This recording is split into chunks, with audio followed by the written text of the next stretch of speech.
Twój kot próbuje cię zabić. Brzmi absurdalnie, ale za chwilę zobaczysz dowody, które sprawią, że spojrzysz na niego zupełnie inaczej. Kopie tylnymi łapami, żeby rozpróć ci brzuch, gryzie bez ostrzeżenia, krzyczy w nocy jak opętany i robi to wszystko z konkretnego powodu. Naukowcy odkryli, że koty potrafią naśladować głosy ptaków, żeby je zwabić na śmierć. Używają tej samej manipulacji na tobie.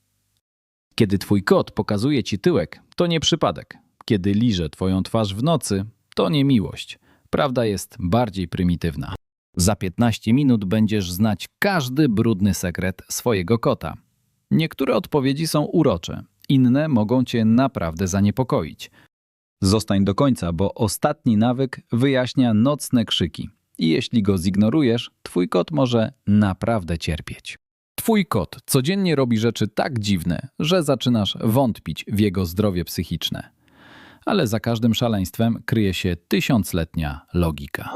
Dziś odkryjesz 15 najdziwniejszych kocich nawyków. Niektóre odpowiedzi całkowicie zmienią to, jak patrzysz na swojego pupila. Stawiasz szklankę na stole, odwracasz się na sekundę, słyszysz huk. Kot siedzi na krawędzi i spokojnie patrzy w dół. Potem powoli podchodzi do następnego przedmiotu i popycha go łapą, patrząc ci prosto w oczy. Prowokacja?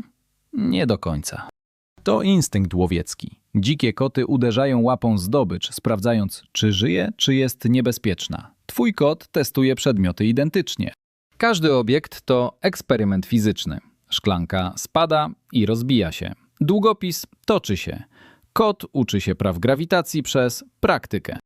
Ale kot bada nie tylko przedmioty. Dokładnie tak samo bada ciebie. I robi to w sposób, którego nawet nie zauważasz.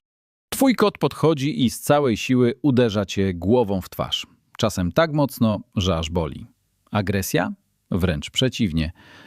To najwyższa forma kociej miłości. Na głowie kota znajdują się gruczoły wydzielające feromony. Ocierając się, oznacza cię swoim zapachem. W kocim świecie to oznacza: ten człowiek jest mój, moje terytorium, moja własność.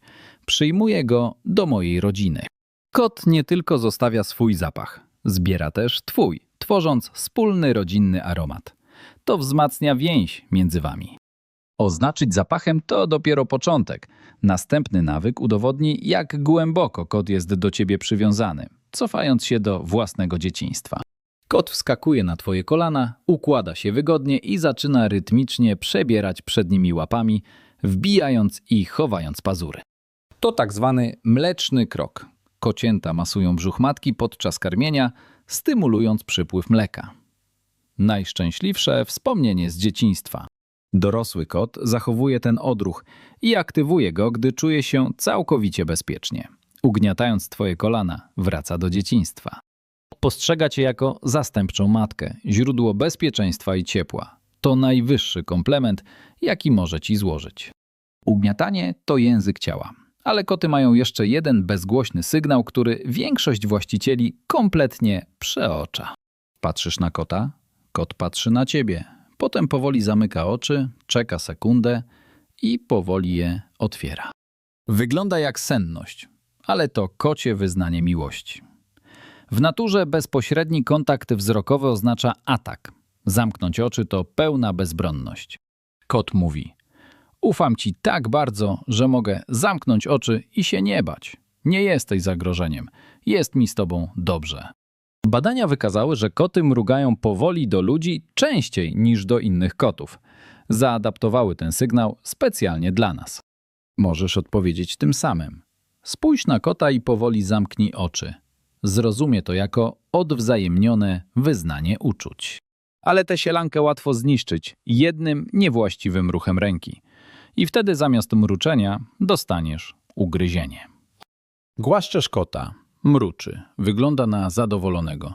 Nagle, bez ostrzeżenia, odwraca się i gryzie cię w rękę. Potem odchodzi jakby nic. To nie zdrada. To przeciążenie sensoryczne. Każde głaskanie stymuluje tysiące zakończeń nerwowych. Przyjemność zamienia się w irytację. Wyobraź sobie, że ktoś cię łaskocze. Pierwsza sekunda jest fajna. Po minucie chcesz krzyczeć. Kot właśnie to czuje. Problem w tym, że większość właścicieli ignoruje sygnały ostrzegawcze. Kot nie gryzie bez ostrzeżenia, zawsze daje znaki. Ogon zaczyna uderzać, uszy się przyciskają, źrenice rozszerzają, skóra na grzbiecie drży, mruczenie staje się napięte. Potem przychodzi ugryzienie. Przeciążenie od pieszczot to drobiazg w porównaniu z tym, co dzieje się, gdy kotu gromadzi się niewykorzystana energia drapieżnika. 3 w nocy. Śpisz. Nagle słyszysz łomot, tupot, coś spada. Kot pędzi po mieszkaniu z szaleńczą prędkością.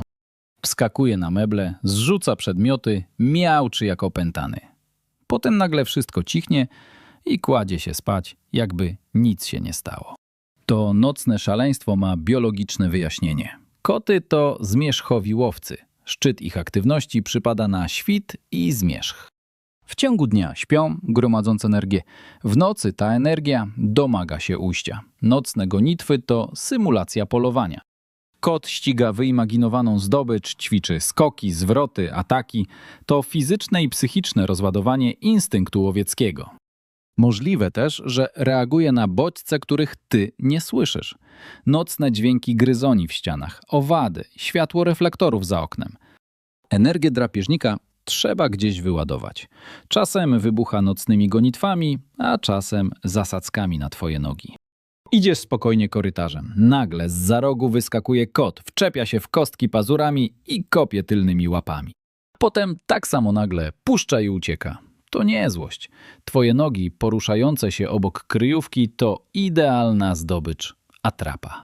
Zasadzka to naturalna taktyka łowiecka kotów. Nie gonią zdobyczy na dystans jak psy. Czają się i atakują jednym skokiem. Kopanie tylnymi łapami to technika zwana kopnięciem króliczym. Koty używają jej, by rozpróć brzuch zdobyczy. Technika doskonalona przez wieki. Ale instynkt łowiecki objawia się nie tylko w atakach. Jest jeden nawyk, który wygląda jak kompletna awaria systemu. Kot siedzi na parapecie i patrzy na ptaki za oknem. Nagle zaczyna wydawać dziwne dźwięki. Szybkie kłapanie zębami, ćwierkanie, wibrujące stukanie. Szczęka drży, ciało się napina, ogon uderza na boki. Wygląda jak usterka w programie, ale to złożone zachowanie łowieckie. Niektórzy naukowcy twierdzą, że kot naśladuje ćwierkanie ptaków, by je zwabić bliżej. Zaobserwowano to u dzikich kotów wabiacych małpy dźwiękiem. Inna teoria mówi, że to rehearsal zabójczego ugryzienia w kark, który przerywa kręgosłup ofiary. Kot ćwiczy ruch, którego nie może wykonać przez szybę. Jest też frustracja. Instynkt łowiecki aktywowany na pełne obroty, ale zdobycz nieosiągalna. Energia wybucha dziwnymi dźwiękami. Drapieżnik wewnątrz kota steruje nie tylko atakami i dźwiękami. Dyktuje nawet to, jak kot je i pije. Nasypujesz kotu jedzenie, podchodzi, wącha i zaczyna skrobać łapą wokół miski. Jakby próbował coś zakopać, jak w kuwecie. Czasem nawet przynosi papier, ubrania czy zabawki i próbuje przykryć miskę. Wygląda jak odrzucenie jedzenia, ale to coś innego. Dzikie koty zakopują resztki zdobyczy, by ukryć je przed padlinożercami. Zapach jedzenia przyciąga konkurentów i drapieżniki. Trzeba go zamaskować. Domowy kot z za dużą porcją lub jedzeniem, któremu nie smakuje, próbuje je zakopać, zgodnie z pradawnym instynktem przetrwania. Z jedzeniem się rozliczyliśmy, ale z wodą koty mają jeszcze dziwniejsze relacje. I tu logika przetrwania jest fascynująca. Kot ma pełną miskę świeżej wody. Ignoruje ją i domaga się, byś odkręcił kran. Albo pije z toalety, kałuży, doniczki. Byle nie z miski. To instynkt przetrwania. W naturze stojąca woda jest siedliskiem pasożytów.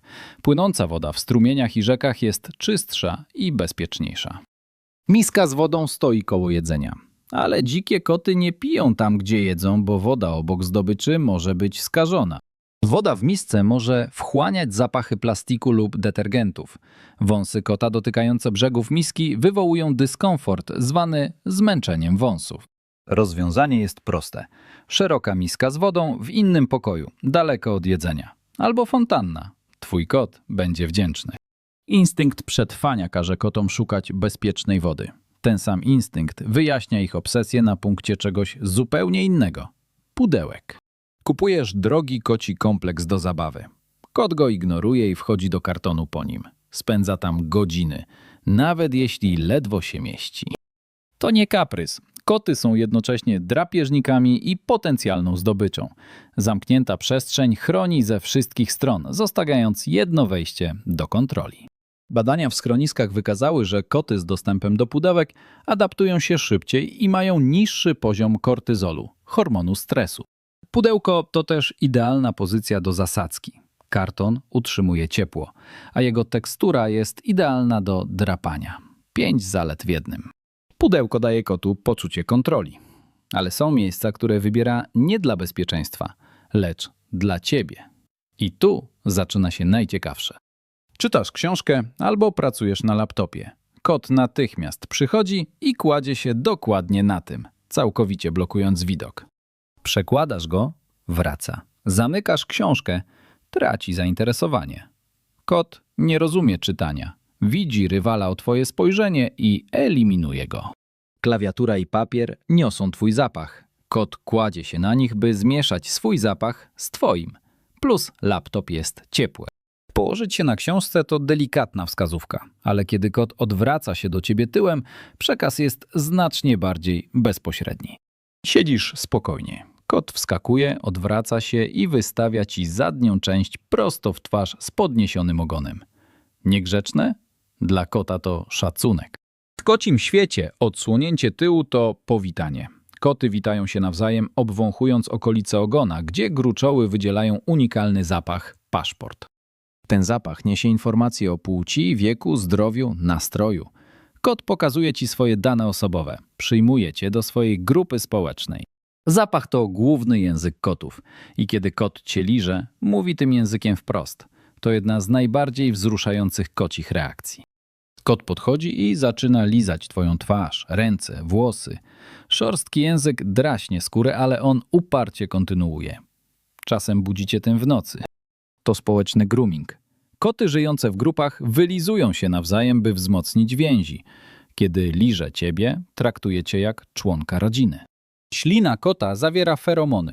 Znaczy cię jako swoją własność. Ludzka skóra wydziela też sól i substancje, które kotom smakują. Lizanie to też zachowanie samouspokajające. Kot nie tylko opiekuje się tobą, jednocześnie uspokaja siebie. Liże tylko tych, których naprawdę kocha. Wszystkie te nawyki to sposoby, by powiedzieć: jesteś mój. Ale jeden nawyk może naprawdę zaniepokoić. I ważne, by wiedzieć, kiedy jest niegroźny. Głęboka noc. Kot siedzi pośrodku pokoju i zaczyna krzyczeć. Głośno, przeciągle, żałośnie. Raz za razem. Sprawdzasz, wszystko w porządku, ale krzyk trwa. Miska pełna, woda jest, kuweta czysta, kot zdrowy, a mimo to krzyczy w pustkę. To zachowanie ma kilka wyjaśnień. Koty to samotni łowcy, ale społeczne zwierzęta. Wokalizują, by znaleźć pobratymców. Wykastrowane koty zachowują ten instynkt. Wołają nieistniejących towarzyszy. Jeśli kot spędza dzień sam, w nocy aktywuje się i szuka interakcji. Krzyk przyciąga twoją uwagę. Nawet gniewna odpowiedź to dla niego kontakt.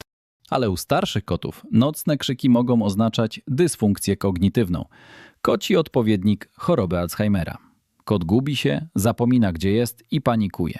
Jeśli twój starszy kot nagle zaczyna krzyczeć w nocy, nie ignoruj tego.